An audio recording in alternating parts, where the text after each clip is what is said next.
America మాజీ అధ్యక్షుడు Donald Trump పై హత్యాయత్న ప్రయత్నం ఇప్పుడు సిఐఏ మెడకు చుట్టుకుంది. కానీ వారేమో మాకేం సంబంధం లేదని చేతులెత్తేస్తున్నారు. అదేమిటంటే ట్రంప్ పై దాడికి కారణం స్థానిక పోలీసుల అలసత్వమేనంటున్నారు. దుండగుడు దామస్కు పైకకు పెక్కినప్పుడు అక్కడ ఉన్న జనం కేరింతలు కొట్టారు. దూరం నుంచి భద్రతను పర్యవేక్షించే బాధ్యత స్థానిక పోలీసులదే. వారు పొజిషన్ను చాలా ఆలస్యంగా తీసుకున్నారు. ట్రంప్కి 500 గజాల దూరంలో చుట్టూ ఉన్న భవనాలపై స్నైపర్స్ను మోహరించాలి, కానీ ఆ పనిని వేగంగా చేయలేదు. దుండగుడు హాయిగా తీరిగ్గా కేవలం 130 గజాల దూరంలోని ఓ ఫ్యాక్టరీపైకి ఎక్కాడు. ఆ దుండగుడికి 150 గజాల దూరంలోనే ఇద్దరు స్నైపర్స్ గన్స్ తో పొజిషన్లోకి చేరుకున్నారు. కానీ వారేమో ఆ దుండగుడిని గమనించలేదు. పొజిషన్ తీసుకోగానే గన్కు ఉన్న అల్ట్రా జూమ్ లెన్స్ నుంచి చుట్టూ గమనించాలి, కానీ అది కూడా చేయలేదు వాళ్ళు. ఇది కాక ట్రంప్ ఫ్యాన్ ఒకరు స్థానిక పోలీసుల దగ్గరకు వెళ్లి ఆ రూఫ్ పైన ఎవరు ఉన్నారని చెప్పినా కూడా వారు పట్టించుకోలేదని సీక్రెట్ సర్వీసెస్ అధికారి గుగ్లెమ్మి న్యూయార్క్ టైమ్స్ పత్రికకు ఇచ్చిన ఇంటర్వ్యూలో చెప్పుకొచ్చారు. మా బాధ్యత ట్రంప్ను గ్రౌండ్ లో భద్రతా పరంగా చూసుకోవడం.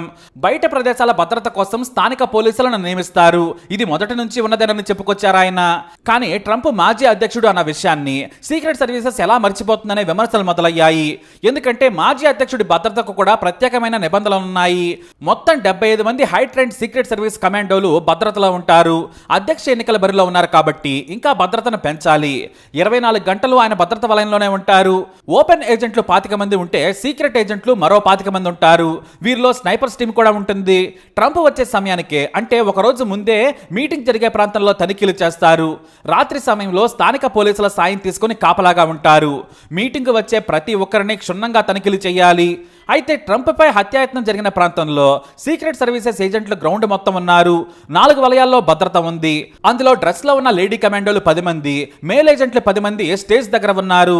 మిగతా వారు లేయర్లుగా జనంలో కలిసిపోయి ఉన్నారు. ఇక స్థానిక బట్లర్ సిటీ పోలీసులు స్నైపర్స్ టీమ్ ను పొజిషన్ తీసుకోమని చెప్పింది. వారి భద్రతా వివరాలను అప్పటికప్పుడు ట్రంప్ సెక్యూరిటీ వ్యవహారాలు చూసే సీనియర్ సర్వీసెస్ ఆఫీసర్కి ఇచ్చారు. అంటే ఆయన ఆధ్వర్యంలోనే మీటింగ్ పూర్తయ్యే వరకు పనిచేస్తారు. చెవిలో మైక్ ద్వారా ఆయన అందరికీ చెబుతూ ఉంటారు. కానీ ఇక్కడ స్థానిక స్నైపర్ టీం ఆలస్యంగా దుండగుడిని గుర్తించింది. అప్పటికే 8 రౌండ్లు కాల్చాడు. ఓ బుల్లెట్ ట్రంప్ కుడి చెవిని గీసుకుంటూ మెరుపు వేగంతో వెళ్ళిపోయింది. అప్పుడే సీక్రెట్ సర్వీసెస్ అధికారి డౌన్ అంటూ ట్రంప్ని అలర్ట్ చేశారు. ట్రంప్ వంగగానే అందరూ చుట్టుముట్టేశారు.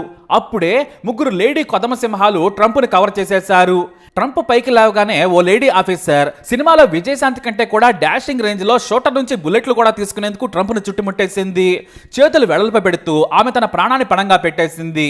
వెనుక వైపు నుంచి మరో లేడీ ట్రంప్ ను కవర్ చేస్తూ వెహికల్ దగ్గరకు తీసుకెళ్లిపోయారు. ఇక గన్ తీసుకున్న మరో లేడీ కమాండో ట్రంప్ ను కారులో కూర్చోబెట్టే ముందు తాను అడ్డుగా నిలబడింది. అంతేకాదు ట్రంప్ పైకి లేచి చేయి ఊపడానికి ప్రయత్నించినా కూడా కమాండోలో బలవంతంగా ట్రంప్ ను కూర్చోబెట్టారు. ఆ తర్వాత కారులో కూర్చున్న ట్రంప్ కారు అద్దాల దగ్గర లేడీ కమాండోలు గన్ లోపల పెట్టుకుని అడ్డుగా నిలబడ్డారు. ఎందుకంటే అప్పటికే షూటర్ డౌన్ అనే మెసేజ్ వారి చెవుల్లోకి సమాచారం వచ్చేసింది. దీంతో ట్రంప్ ను వీలైనంత తొందరగా ఆ ప్రాంతం నుంచి పంపడం వారి పని. మగవారికి ఏమాత్రం తీసిపోకుండా ఆ లేడీ కమాండోలు మెరుపులా దూకి కాపాడారు.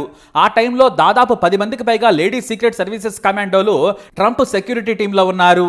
అది కూడా first and second layer position లో.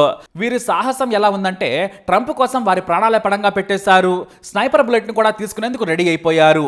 ఈ ఆఫీసర్ల మీద ఇప్పుడు నెట్ లో ప్రశంసలు కురిపిస్తున్నారు. మరి వీరిపై మీ అభిప్రాయాన్ని కమెంట్ ద్వారా తెలియజేయండి. ఈ వీడియో అప్డేట్స్ కోసం మై ఛానల్ ఫాలో అవ్వండి. అలాగే తప్పకుండా సబ్స్క్రైబ్ చేసుకోండి.